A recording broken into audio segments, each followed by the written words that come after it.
Stellar Home Studio.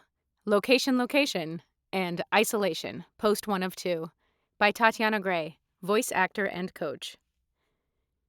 Having a high-quality home studio has always been important as a voice actor. But these days, home studios are no longer just for auditioning or for certain types of work. Home studios are absolutely essential if you want to work in voiceover. With all professional studios closed for the foreseeable future, at least here in NYC, more and more casting directors are requesting actors with broadcast-quality home studios.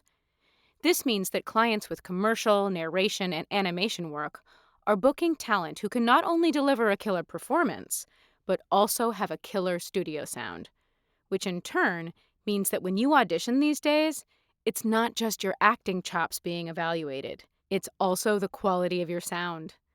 And that means having a high-quality home studio. Realistically, the expectation that voice actors have quality studios will remain even after everything reopens. Now, if you have the money to purchase a prefabricated booth, you will be saving yourself a lot of time, but the price tag can be prohibitive. Building a broadcast-quality home studio yourself can seem overwhelming. But, as with everything in your voiceover journey, if you take it step by step, you can accomplish your goals. One of the first questions people ask about home studio is, what microphone should I get? And while that is a good and fun and exciting question, it's also not the first question one should be asking when they're starting to set up their recording booth. Did you know that the space that you record in is even more important than the equipment that you use? Well, within reason, of course. Think about it this way. If you want to shoot headshots and have an amazing camera, would you shoot those headshots in the industrial lighting of a supermarket? Nope. That amazing camera will pick up all of the harsh lighting, unforgiving shadows, every odd reflection, and every blemish on your face. Instead, you would want to shoot those headshots in lovely, warm, diffused lighting.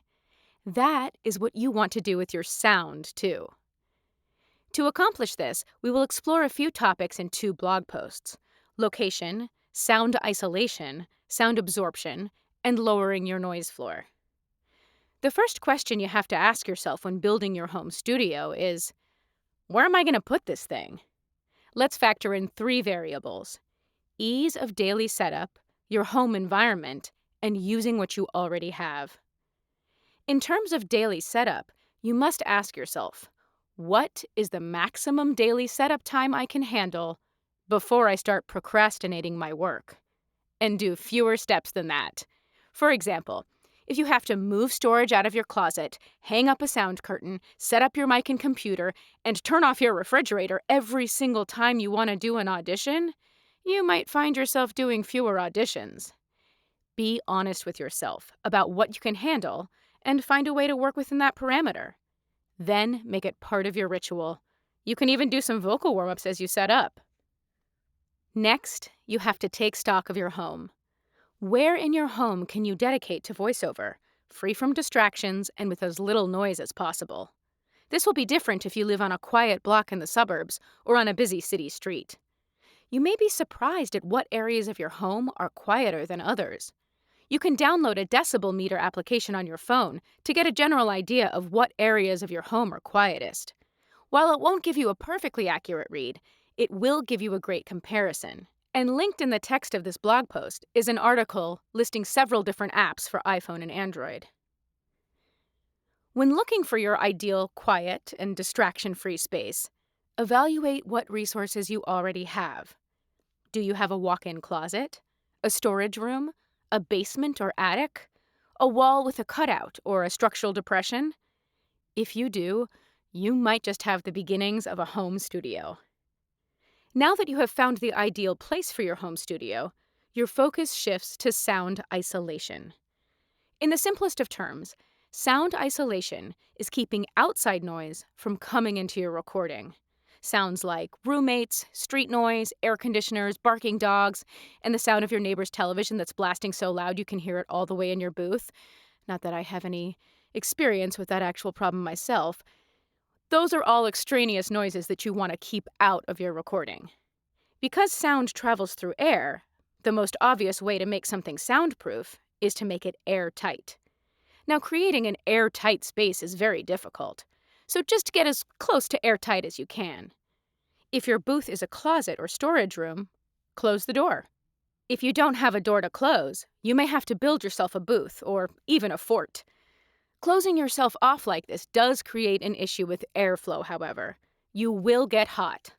I find that about 90 minutes in the studio at a time is my max. Then I have to leave the booth, turn on the air conditioner, and take a break. If you've ever worked out of a professional studio, you may wonder how the pro studios create a soundproof space without turning it into a sweatbox. The answer is double or triple walled structures with sound absorption material between the walls. Then, using a ventilation system to force air through the walls while running that air through the sound absorption materials, so it reduces the sound waves but allows the air to pass through. Sounds a bit complicated, so you may just have to let it get hot, then take a break every 90 minutes or so. In addition to making your booth airtight, you can also reduce the decibel level of outside noise coming into your recording by putting mass between you and the intrusive noise. If there is noise coming through a particular wall, you can move something in front of it, say a bookshelf or other piece of furniture. If you have a window where sound comes in, you can put up a sound-blocking curtain or make a window plug out of plywood and foam insulation tape.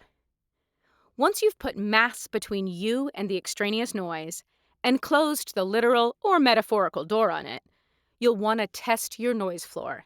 More on that in the next blog post. If you need to further reduce the extraneous sound, you can seal up the leaks. An easy way to do this is to turn off the lights in your recording space while keeping the light on in the surrounding area.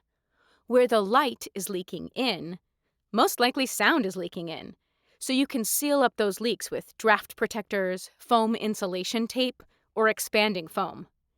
It is important to note, however, that acoustical foam, which you characteristically see covering the walls and ceilings of voiceover booths, is not a soundproofing material. However, it is very useful, and we will discuss that in the next blog post.